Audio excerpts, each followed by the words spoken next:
За бүгдээрээ сонин өнөөдөр бүгдээрээ хэмэл оюун болон хүн хоёрыг хэн Excel дээр илүү хурдан ажиллах чадвартай вэ гэдгийг шалгах болно. Нэгсэндээ өрсөлдөй болно гэсэн. Хамгийн ихний үе нь датаг бүрэн цэвэрлэж дуусгах. За дөрвөн баг нэмэх ёстой. Бүс, ангилал, дүн, ашиг гэсэн дөрвөн багны цэвэрхэн оруулж ирэх ёстой. Тэгээд гаргасан үр дүн болгоныг нь гаргах ёстой. Хариутай тулах болно. За хэн илүү хурдан байх вэ? Эхэлцгээе.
За чадхаараа л хурдан хийлээ. За минут 25 секундын дуусглаа. Мэдээж дунд нь одоо яарч хийсэн учраас ганц нэг буруу давчлууд дарах алдаанууд бол гаргалаа. За бүгдээрээ хариутай тулгацгаая. За түүхийн мөр 380 байсан. Давхардал 20. Та бүхэн ажилласан бол дунд нь давхардал 20 арилаад 360 боллоо гэж бол гарч ирсэн байгаа. За цэвэр мөр 360 гэж харцгаая. Тийм байна. Дээдлийн одоо багнахс бол 360 байна. За орлогын дүнг 373. За би та бүхэнд харагдахгүй байх доор нь сам аваад оруулъя. 373 сая 648 мянга гэж энэ 373,648 таарч байна тийм ээ. За ашгийг сам авъя. 96 сая 287 мянга таарч байна. Буцаалт гэж байгаа. Энэ юу гэсэн үг вэ гэвэл тоо хэмжээ хасах дүнтэйнүүд бол буцаалт байгаа. Буцаалт нь 17 сая 291 мянга гэдэг чинь таарч байна. За дата цэвэрлэгийн дөрвөл ерөөхдөө асуудал байхгүй. За бүс нутаг цэвэрхэн байна. Баланк алга, давхардал алга, ангилал цэвэрхэн байна. Баланк алга, давхардал алга. За ингэж болсон байна. За тэгвэл өрсөлдөгч хиймэл аян хэр урт хугацаанд хийхнэ харцгаая. За Cloud-д бол бэлэн prompt бэлтгэсэн байгаа. Үүнийгээ явуулаад хийлгэж чинь. За prompt-а явуулаад бүгдээрээ хугацааг нь явуулцгаая. За ирсэн.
За ингээ минут 23 секундэд дуусгаж байна. За энэ хиймэл оюун бол хурдаараа бол ялчлаа.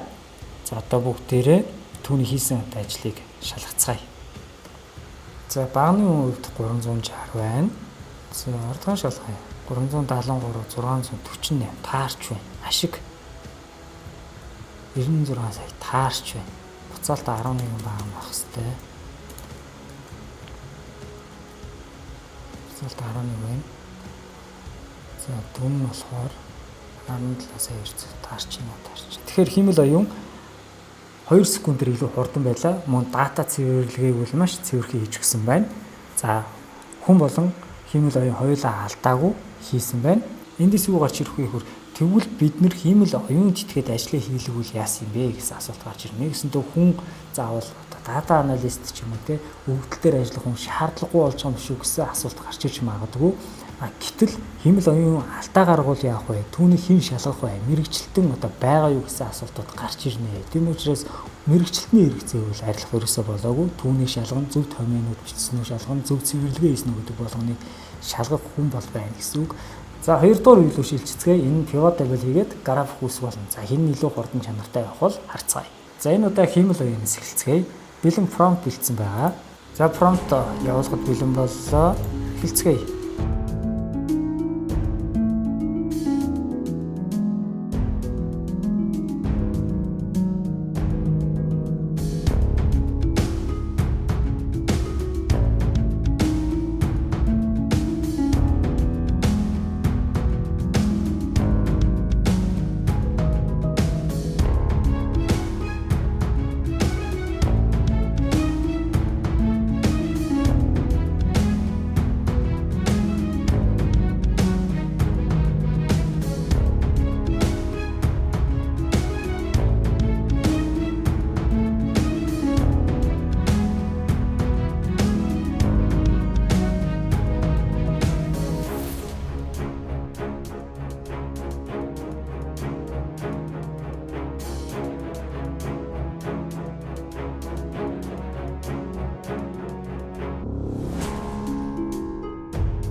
Минут 37 секундэд хийж байна. За ер нь бол маш хурдан байна. Иймээс одоо хурдан байж чадна гэдэгтээ одоо итгэлэг байна. Тэгэхээр робот өгчдөг юм. За би дата цэвэрлэгийн дөрвөл ялна гэж амар итгэлтэй байсан чинь чадсангүй. За энэ удаа ялахыг хичээд гэхдээ өөртөө бол нэлээд итгэлэг байна. Let's go.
За минут 6 секунд би ялчих юм шүү. За хоёрдугаар үед дээр ер нь ялах боломжтой байна. Pivot table-ийг газ хийгээл графикууд үүсгэж ер нь гайгүй амархан байна. Гэтэ яг хуу AI шиг гарчигнууд дээр нэр өгч явцсангүй. За тэгээд энэ удаагийн толгойноор хэн ялсныг тэгээд үзэгч та бүхэн шүүн үзээ. За миний хувьд дүнэлтээ хиймэл оюуныг ашиглаад ажлаа гүйцэтгэх нь бол нэг талдаа биднэрт бол боломжийг олгож байна. Цаг хугацааны давчлал, олон зүйлийг суралцахад бол маш сонирхолтой байна. За нөгөө талдаа бол хүний мэдлэг чадвар бол яалтчгүй суусан байх шаардлагатай. Тэгэж үж хиймэл оюуны зөв ашиглан түүн дээр аудит хийнэ гэсэн үг. За тэгээд дараагийн бичлэгээр илүү сонирхолтой өрсөлдөөнүүдийг харъя гэж бодож байна. Та бүхэн subscribe дарахаа бити мартаарай. Дараа уулзцгаая.